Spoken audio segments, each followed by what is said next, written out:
Imagine commanding a fleet worth nearly $25 billion, an aircraft carrier, 2 guided missile destroyers, a cruiser, attack submarines lurking beneath the waves, hundreds of aircraft, thousands of sailors. Every missile is loaded, every radar is active, every sailor is ready for combat. Then everything stops, not because enemy ships have appeared, not because aircraft are overhead, not because a submarine has been detected, but because someone believes there might be a single sea mine hidden somewhere beneath the water. One mine, a weapon that can cost less than a family sedan, can stop an entire fleet in its tracks. That's exactly why, before America's most powerful warships enter dangerous waters, another battle begins, one most people never see. A silent battle against an enemy that doesn't move, doesn't make noise, and waits patiently beneath the sea. Because unlike missiles or torpedoes, sea mines never have to chase their target. They simply wait, sometimes for years. Today, we're revealing how the U.S. Navy detects, hunts, and destroys these invisible killers before they can wipe out an entire fleet. And you'll quickly discover why many naval officers fear mines far more than enemy warships.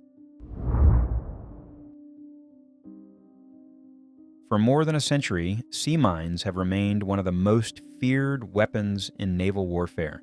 They don't need radar, engines, or even a crew to be deadly. Hidden beneath the waves, they can wait silently for months or even years before striking without warning. In this documentary, we'll uncover how the U.S. Navy detects these invisible killers, how specialized mine countermeasure forces clear safe paths through dangerous waters, and why even the world's most powerful destroyers refuse to sail into a suspected minefield until that mission is complete. Because before the fleet can fight the enemy, it must first survive the sea itself.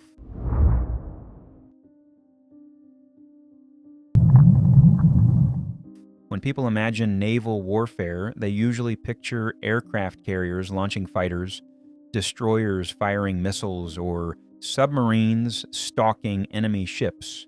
But history tells a different story. Throughout modern warfare, sea mines have damaged or sunk more naval vessels than almost any other naval weapon. Why? Because they don't need to be accurate. They don't need radar. They don't even need a crew.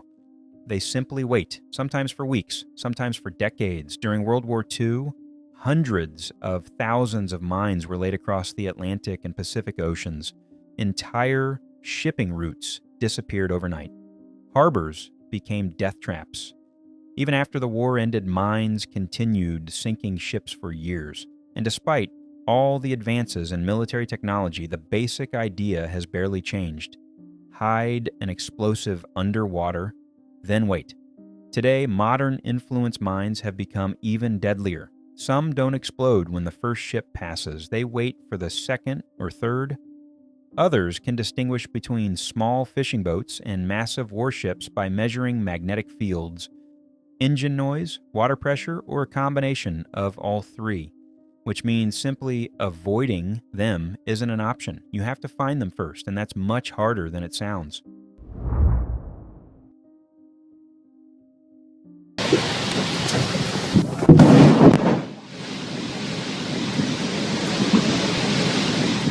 A modern Arleigh Burke-class destroyer is one of the most powerful surface combatants ever built.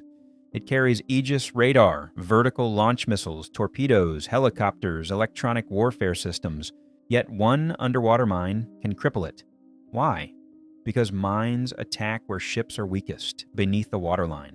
Unlike missiles, which strike above the deck, underwater explosions generate enormous pressure waves. That pressure slams into the hull with incredible force.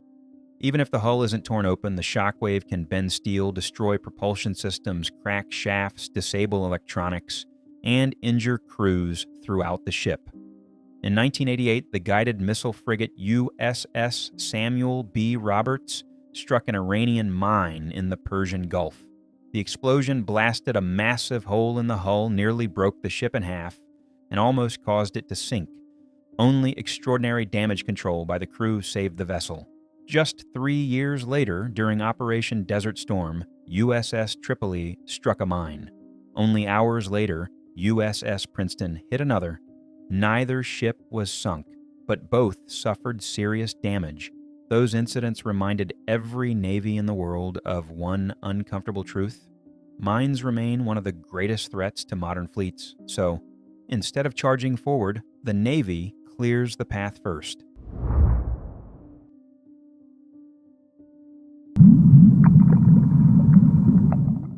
Here's the problem. The ocean is enormous. A single mine might be only 1 meter across. It could be resting on the seabed, hundreds of feet below, covered by mud, hidden among rocks, invisible from the surface. So how do you find it? The answer begins long before any ship arrives. Naval intelligence studies likely mine-laying locations, satellite imagery, shipping lanes, and enemy capabilities. If commanders suspect mines may exist, specialized mine countermeasure forces move in first. Instead of relying on one sensor, they combine multiple technologies. Side scan sonar paints detailed images of the ocean floor. Synthetic aperture sonar creates even higher resolution maps. Autonomous underwater vehicles slowly scan enormous areas without risking sailors' lives. Each suspicious object is carefully cataloged. Most aren't mines. Some are old anchors, others are shipping containers, even discarded vehicles. But every unknown object must be investigated because guessing wrong could cost hundreds of lives.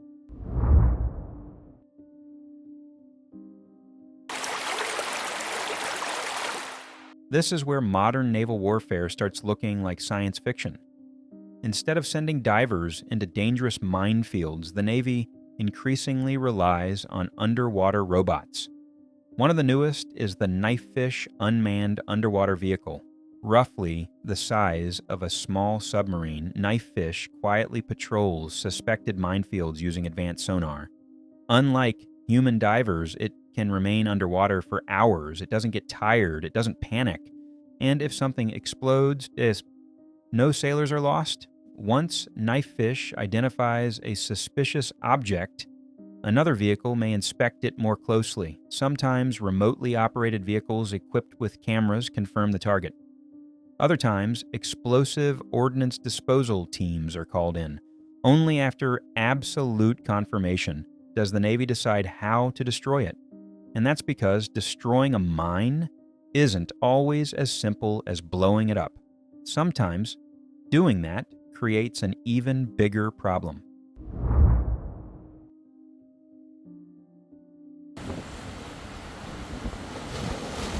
Most people think minesweepers simply drag chains behind their ships until mines explode. That certainly happened during World War II, but today, mine warfare is much more sophisticated. There are actually 3 different approaches: minesweeping, mine hunting, mine neutralization. Mine-sweeping tricks influence mines into detonating by towing specialized equipment that imitates the magnetic, acoustic, or pressure signature of large ships. The mine believes a destroyer has arrived. It detonates harmlessly behind the sweeping equipment. Mine hunting is different. Instead of triggering everything, operators search for individual mines using sonar and underwater vehicles. Once located, each mine is identified. Finally comes neutralization. An explosive charge is placed beside the mine. Operators retreat, then destroy it with a carefully controlled detonation. The result? A safe corridor through the minefield.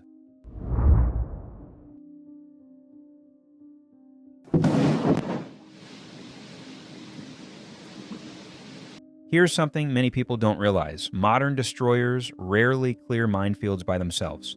Instead, they work as part of an entire mine warfare team.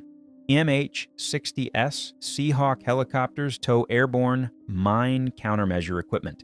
Unmanned surface vessels tow influence sweep systems. Autonomous underwater drones scan the seabed. Explosive ordnance disposal divers handle the most dangerous tasks. Meanwhile, destroyers remain outside the mine danger area, providing security against aircraft, missiles, submarines, and enemy ships. This layered approach allows each platform to do what it does best. Instead of risking billion-dollar warships unnecessarily, the mission becomes faster, safer, and far more effective. The race between mines and mine hunters has never stopped. Modern mines are becoming smarter. Some ignore the first ship, some communicate with other mines. Others remain dormant until activated. To stay ahead, the Navy is investing heavily in autonomous systems. Future mine clearing operations may involve entire swarms of underwater drones sharing sonar data in real time. Artificial intelligence could classify suspicious objects within seconds instead of hours. Surface drones may tow sweeping gear without risking any sailors. Eventually, the first human to enter a minefield may simply be the technician monitoring robots from dozens of miles away.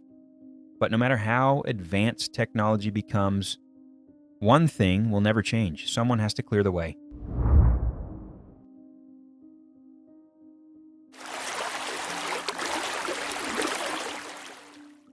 Imagine you're commanding a carrier strike group. Behind you are thousands of sailors. Ahead of you lies a narrow strait, one of the busiest shipping lanes in the world. Intelligence reports suggest the enemy may have laid sea mines overnight, but no one knows exactly where they are. At that moment, speed becomes the enemy. Unlike missiles or submarines, sea mines don't reveal themselves. They don't emit radar signals or chase their targets. The only warning a captain may receive is the explosion itself. That's why the U.S. Navy follows a deliberate mine countermeasure process before committing major warships. Rather than sending destroyers charging ahead, commanders establish a layered operation designed to reduce risk at every stage. The first layer is intelligence.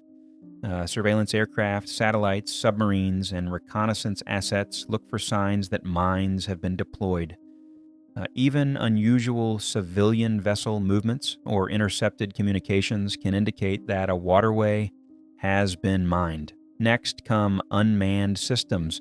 Autonomous underwater vehicles begin scanning the seabed, while unmanned surface vessels tow specialized sensors through suspected danger zones. Helicopters equipped with airborne mine countermeasure systems can search much faster than ships, covering large areas while staying safely above the water. Only after this initial survey do mine hunting teams begin identifying suspicious contacts one by one. Every object is carefully analyzed. A large rock, an old anchor, or a discarded engine block can look surprisingly similar to a naval mine on sonar. Once a safe corridor has been confirmed, navigation specialists mark it with remarkable precision. Every ship entering the area follows the cleared route exactly. Even drifting a few dozen meters off course could place a billion-dollar destroyer directly over an undetected mine.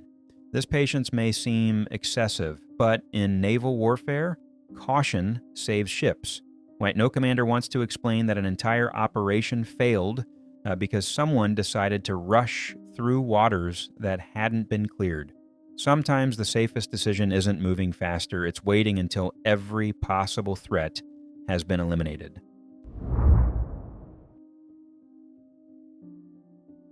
When people think about naval combat, they imagine missiles streaking across the sky, fighter jets roaring off aircraft carriers, or submarines silently hunting beneath the waves. Mine warfare is different. There are no dramatic dogfights, no towering explosions visible from miles away. Most of the battle happens in complete silence. Operators stare at sonar screens for hours, searching for a tiny object that could destroy an entire warship. Autonomous robots move slowly across the ocean floor, scanning every meter with extraordinary precision. Divers descend into dark, murky water, never knowing if the object in front of them is harmless debris or a live explosive waiting to detonate. It's slow, it's methodical, and it demands incredible discipline. Yet this unseen mission has shaped countless naval operations throughout history. Before the Normandy invasion, Allied forces cleared channels through German minefields so thousands of ships could cross the English Channel.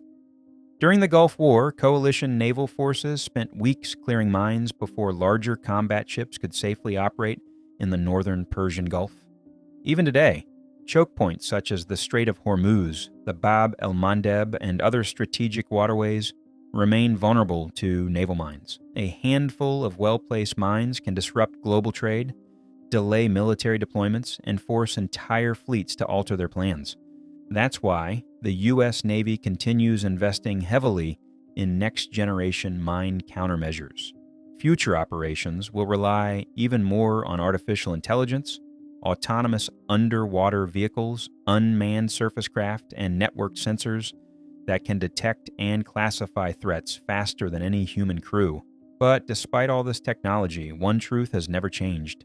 Before a carrier can launch its aircraft, before a destroyer can fire its missiles, right before Marines can land on a hostile beach, someone has to make sure the sea itself is safe. It isn't the most glamorous mission in naval warfare. It rarely makes the headlines, yet without it, every fleet sails into uncertainty. Because the most dangerous weapon at sea isn't always the one you can see. Sometimes it's the one that's been waiting patiently on the ocean floor for years. Aircraft carriers may dominate headlines, destroyers may fire the missiles, submarines may stalk enemy fleets beneath the waves, but none of them can safely enter contested waters until another battle has already been won. A battle fought in complete silence against weapons that never move, never sleep, and never stop waiting. Sea mines may be among the oldest naval weapons ever invented, yet they remain one of the most effective. That's why before America's most powerful fleet sails into danger, specialized mine countermeasure forces, helicopters, divers, and unmanned vehicles go first. Because defeating the enemy sometimes isn't about firing the first missile. It's about making sure your fleet survives long enough to fire one at all. If you enjoyed this deep dive into modern naval warfare, let us know in the comments, what's the most underrated weapon at sea? Mines, submarines, or anti-ship missiles? And don't forget to subscribe for more authentic military and naval documentaries.